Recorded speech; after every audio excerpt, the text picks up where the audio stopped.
Okay, Eastern friends, it's time for our last video of the week. It's Friday. Whoops, sorry. Just banged my head outside. I was feeding the chickens and knocked my head on the flower pot. Things that happen in the Gilbert house on a day-to-day basis. Okay, so enough with me. Let me give some shout outs right now. Shout out in I'm going to give these strictly from Eastern, and I plan to give some shout outs on Tuesday. But just so you know that I'm checking your work, and if I haven't heard from you a few days, Devin, shout out to you. You have been killing it.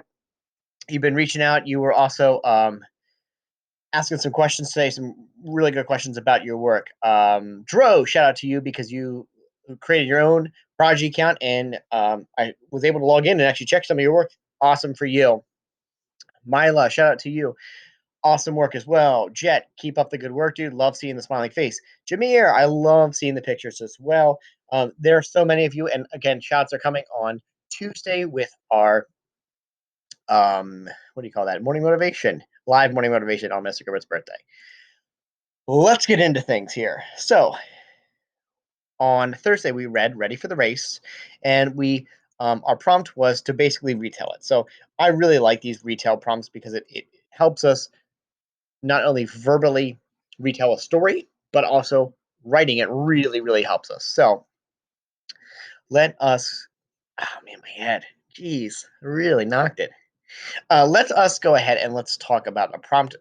It says retell, ready for the race, and include character feelings. When we last chatted, we talked about Mr. Scott's video and how he said it's essential. Whenever you're doing a retell and it's fiction, you have to include character feelings because it really depicts the story and allows you to see what the characters are seeing. So let's go ahead and let's talk about what we're doing. So today we're gonna stretch out beginning, middle, and end events. We're going to start with a topic sentence, but again, our topic sentence isn't going to be I'm retelling the race, including character feelings. We're just going to go right into things because we want to introduce the setting and the characters. So let's go ahead and let's do that right now. So why don't you write your first sentence? I'm going to get started with mine, and I'm going to say, in the story, ready for the race, Kelly and Marcus are. I'm going to say preparing. I want to change my words up. Preparing for a bicycle. There we go. Bicycle race. End of sentence. I'm introducing my two main characters in that first sentence.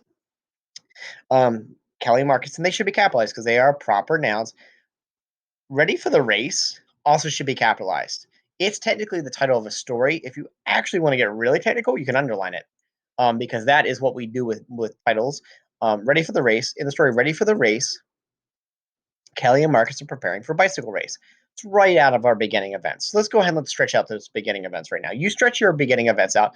You're probably going to have 3 or 4 sentences for this beginning events. Stretch them out, and then I'll stretch mine out with you.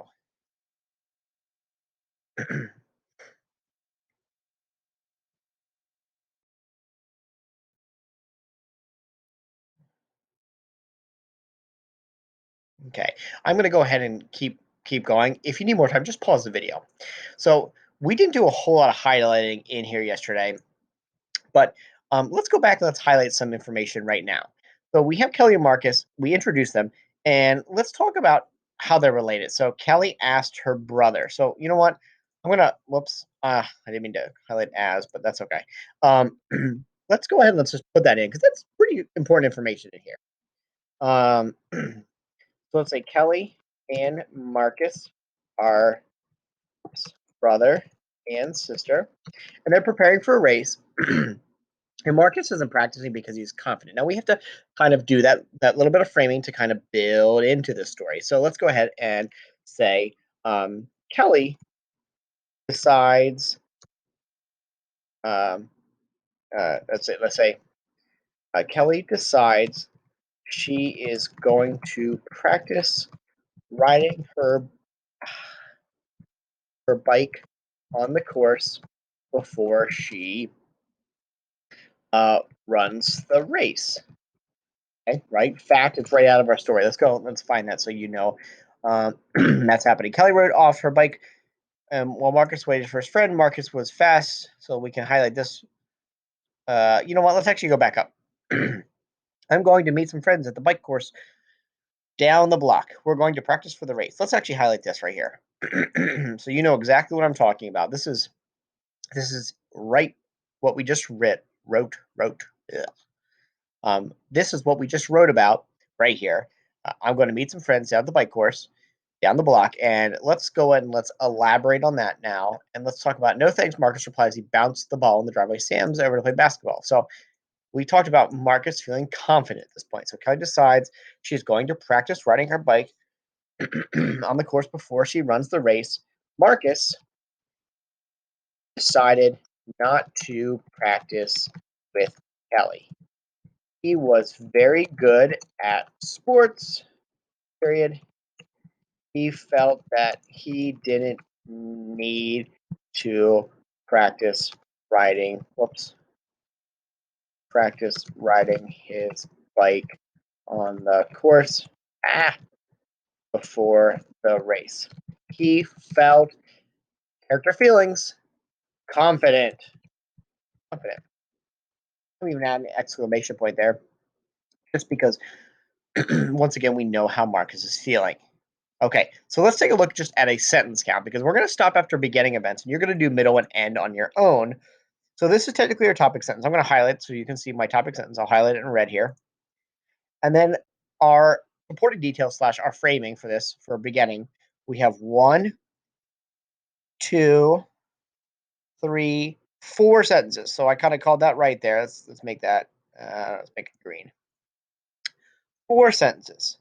So if we just go by the quick formula of each one of these is 4 sentences, that's 4, 8, 12 plus the topic sentence, 13 plus the concluding sentence, 14 sentences. Okay.